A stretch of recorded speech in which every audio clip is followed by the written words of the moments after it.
Okay, we are every so often compelled to play Magic Realm. It's just this weird compulsion. It's a thing. Don't know what it is, but we're compelled to play some Magic Realm. So we've started to set up a game here. We have the Black Knight, the WGirl, the Sorcerer, and the WitchKing, all in the Magic Realm. You can see the board layout here. Not a bad layout. Everybody has access to something of interest. Um, so that looks good. For spells, we've got a pretty standard allotment here for the Sorcerer: Fiery Blast, Melt in the Mist, Summon Elemental. And then over here we have, again, Fiery Blast, Melt in the Mist. So both these guys are misty. But then we have Drain Life and Animate. And I never know. I mean, so that's something to think about, right? Is, certain spells, I would argue, because all you're doing spells aren't spells like in D&D where you have a ton of spells, right? It's almost why I don't love some of the spells in these games. This game, Dragons Down, where people go, wow, that has this niche use if you're in a group with 6 guys and it happens to be this one in there, and like stuff like that. Like the more niche the spell is, like these aren't really that spelly as much as they are you're picking special abilities that then also have a cost, because you only get a few of them, right? It's not like a D&D wizard where you have 30 spells and you have that one niche one for the one use and it works out that you get there. No. If it's a niche use, that niche use has to be in game, or else you wasted a lot of your potential, because a lot of your special abilities, especially the WitchKing, his special ability is he's hosed, he can't touch anything. Like, that's not a special ability. And then things like Aura of Power, to be honest, just mitigates the limitation that he needs to use chits to use his special abilities, and other characters don't. Like marshals don't, right? The Black Knight does not need to use his chits to use his powers. Now the Black Knight gets screwed too, because his powers are, if you happen to get a bow, you're good. But so everybody has sort of this weird give and take. But so my point was that things like Drain Life and Animate sort of invoke that I am going to utilize that. And then Fiery Blast and Melt into Mist invoke this other strategy. And I'm wondering if maybe I need to sit down and think at some point, what is that strategy? The Melt into Mist, Fiery Blast, and then pick 2 things that only support that. Whereas Drain Life and Animate, and only pick things that support that. So I don't know. These choices might suck. Like Summon Elemental might be useless if you already have Meld into Mist, because Summon Elemental is sort of your get out of jail card, in the sense that you summon a bunch of shit to sort of take over, hopefully. Whereas Meld into Mist is that also kind of thing. So don't know exactly. And a type 6 would make me feel better. And he actually does have a type 6. He has like Summon Aid. But so we're gonna go with these, and then rethink our spell strategy here. And the WGirl's easy. Control Bats is almost a no-brainer for her. I mean, there are other spells she could pick, but frankly, Control Bats is just... I've gotten so much use out of Control Bats with the WGirl over the years that it's just hard not to pick it. So that's where we're at. So excuse my spell sort of musings. And now we are on to getting quests for these folks. Let me get the chits that I care about up here, and then I will delete the ones I don't care about. We only use the visitors here in this game.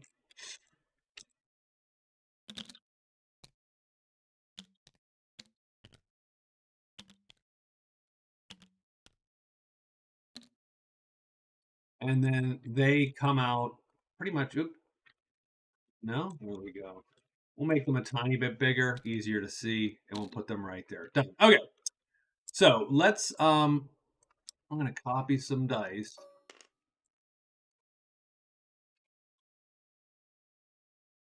Make those ones big. Put them up there. And we will also pop the dice down here. Okay. So what we're looking for is some quest cards. So now everybody gets 3.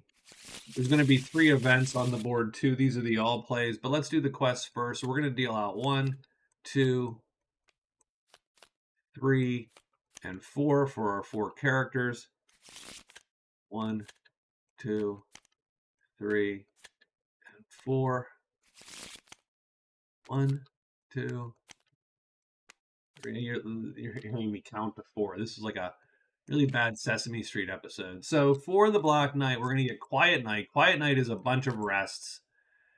Survivor, have 3 or more chits wounded, and then return to a dwelling to tell the tale. And then rescue. I don't hate those. You don't have to have 3 chits wounded when you return to the dwelling. Like you can wound them and survive having them wounded. And rescue is one of the best quest cards in the game, in that it allows you to choose a monster, because it allows you to choose what monster stack you're going to engage with, right? So I think I'm keeping those for the Black Knight. Let's take a quick look at the WGirl. The WGirl has Tiny Hut, which is just sort of a useless gig, Lucky Day, and Sacrifice. So take a large treasure and use it at quest phase to sacrifice at the chapel, altar, shrine, monastery, or rift. Now, I have putzed with this. It's not on the card yet. I also want to try out the ability to go to the chapel, altar, shrine, monastery, or rift and sacrifice a chit to get the large treasure. So almost the reverse sacrifice. Now, I don't super know what chits I would sacrifice for our lovely WGirl, but that might be sort of interesting. Lucky Day is reroll a roll.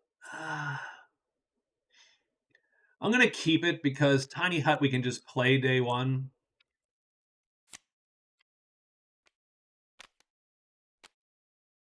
In fact, I might not even write it. So Sacrifice and Lucky Day is a reroll of like a search check or whatever.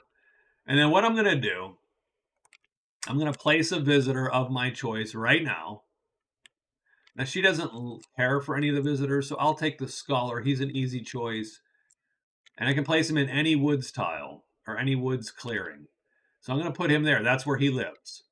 And then what I'm going to do is I'm going to discard this one.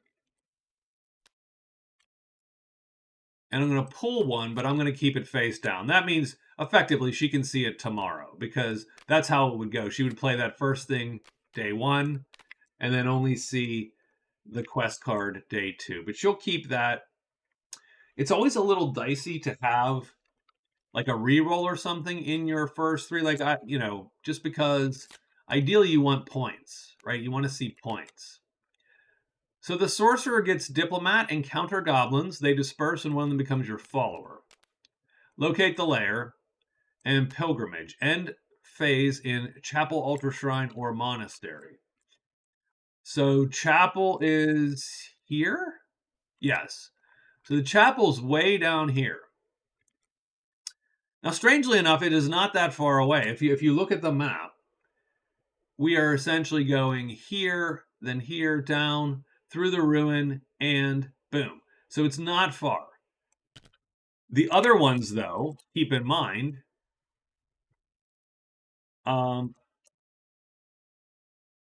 that sucks as a camera, by the way. That's just not a great camera. Let's edge over a little bit and make that the camera. Did I make that mistake? I made that mistake with all the damn cameras.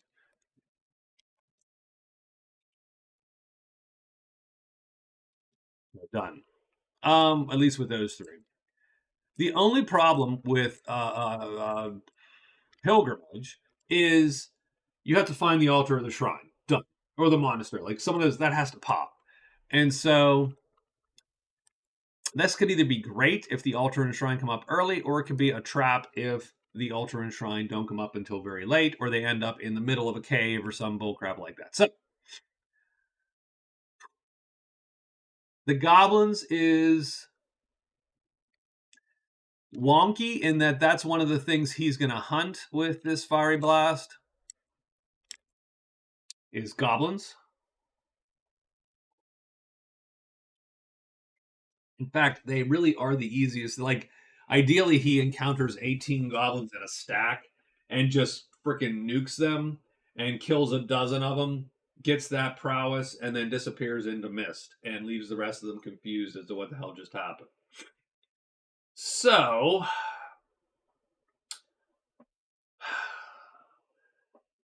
and that's a good question too. Like, what is everybody shooting for, right? I was thinking about that too this morning. I was thinking, yeah, I need to sort of vaguely have my strategy in the back of my head a little bit for some of these guys. Now, don't get me wrong. This variant does not do that as well as, say, the base game, in the sense that, you know, the base game has 5 victory points and you know what you're shooting for from the beginning because you set it. Here it's, well, you get a hand dealt to you, and then you have to figure out what you're shooting for. But we do have 1, 2, 3, 4 categories of points. There's 8 points on the board, which we can just absolutely think, hey, I'm going to do that.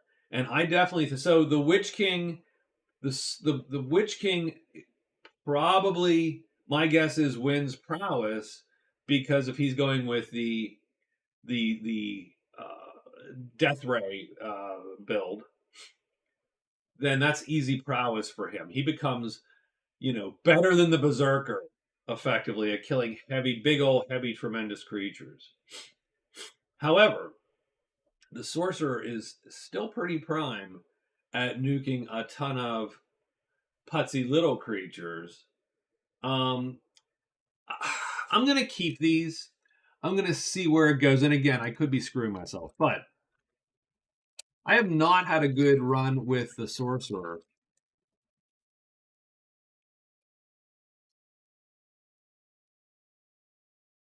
In any of my runs, I do not typically do great with the Sorcerer. I typically do, I get a few points here and there, but nothing to write home about. So I'm trying to find that vibe with the Sorcerer. And once again, we're going to do Shift 4 and notice that I screwed up the exact placement of the camera. Done. Okay. So what we have is we have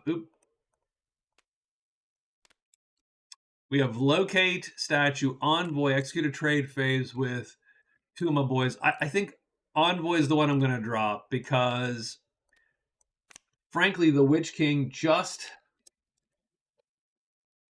his buddies do not appear.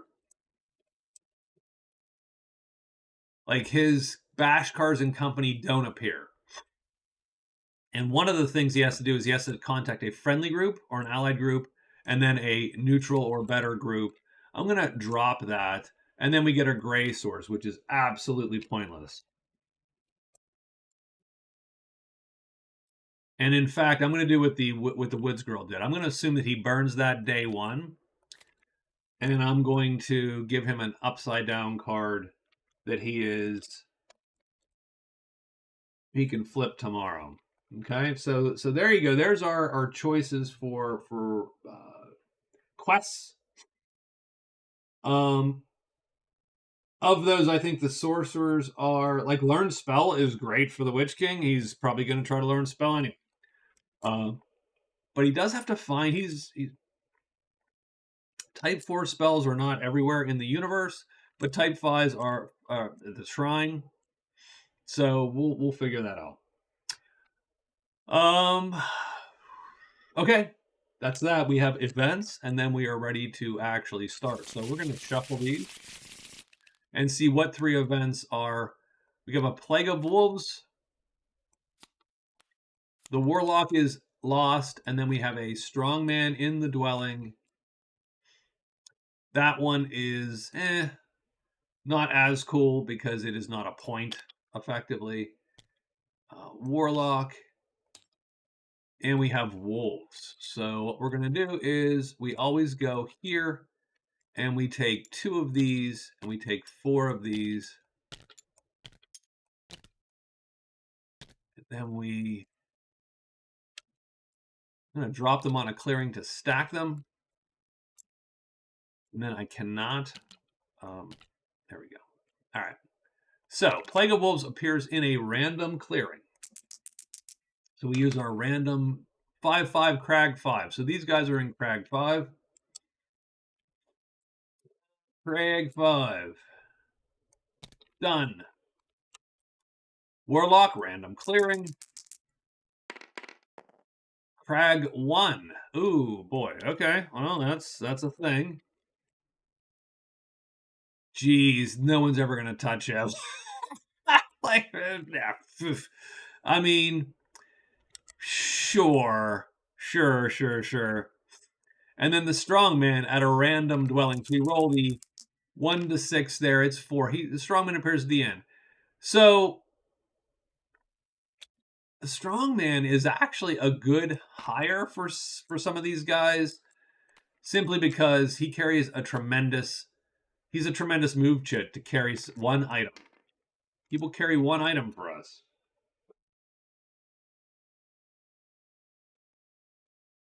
That doesn't suck for any of these guys. He costs $6 to hire. He's hired for the rest of the game. And you can open the vault or the crypt. And you got, I mean, don't get me wrong, the Black Knight's like, oh, okay, sure. But the Sorcerer, you know, I can only carry light crap or medium crap, actually. That's not a terrible buy. You know, a single hire phase and you're out the door with that. And it's great for would be great for the WGing too, but he's not going to be there. So, okay, that's the events on the board. We only have 2-point scoring events, and then of course the strongman appears, and so that's it. We are 17 minutes in, and that is the setup for our turn 1. So I think what I am going to do is I'm going to stop this video here, and I'll put that'll be my first. That'll be the first thing that gets up there. So, all right, I will talk to y'all later, and have a good one. Well, I mean, I'll talk to you in 2 minutes because I'm probably going to start turn 1 here right now. So, talk to you in a minute.